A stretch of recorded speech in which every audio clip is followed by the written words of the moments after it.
On one side, you have the frantic rush to the city, sipping hot coffee while fighting for a seat on the morning train.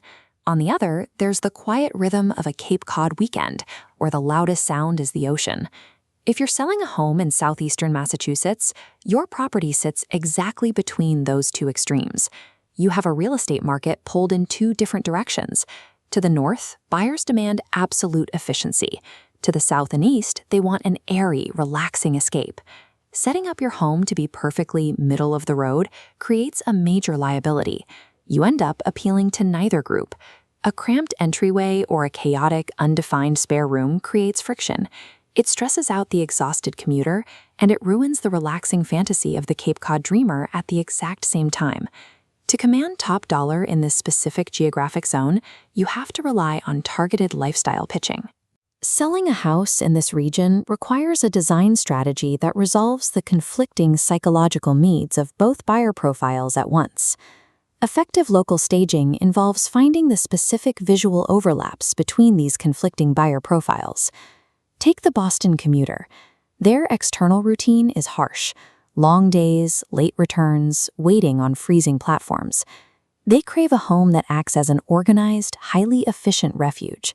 You satisfy that need with clean lines, clear storage solutions, and bright, updated lighting.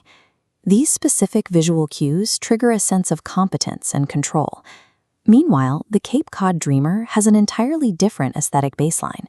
They prioritize architectural charm, open airiness, and a coastal feel.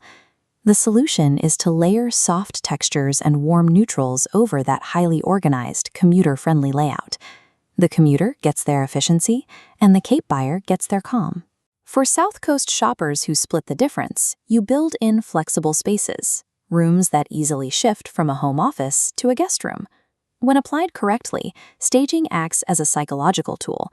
Two complete opposites walk through the exact same physical floor plan, and both feel the house was built specifically for them. We can see exactly how this tug-of-war plays out by looking at a recent sale in Brockton. The property sat right near the commuter rail, a massive geographic advantage, but the interior felt dark and cramped. Buyers were walking away unimpressed. The foundational staging intervention focused on geometry and light. The team actively brightened the space and opened up the layout to eliminate the cramped bottlenecks.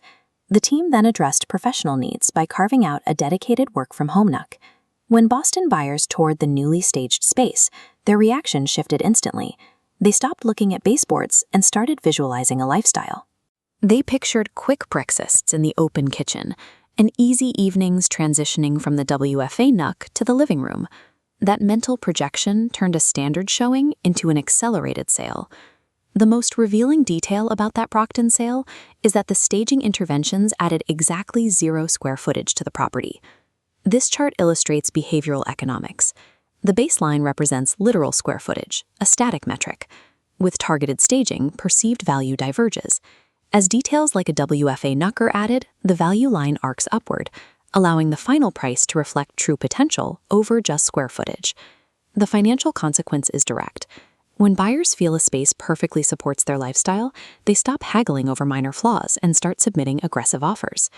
In the highly competitive dual-pole market of Southeastern Massachusetts, local staging acts as the bridge that transforms a static building into a high ROI asset.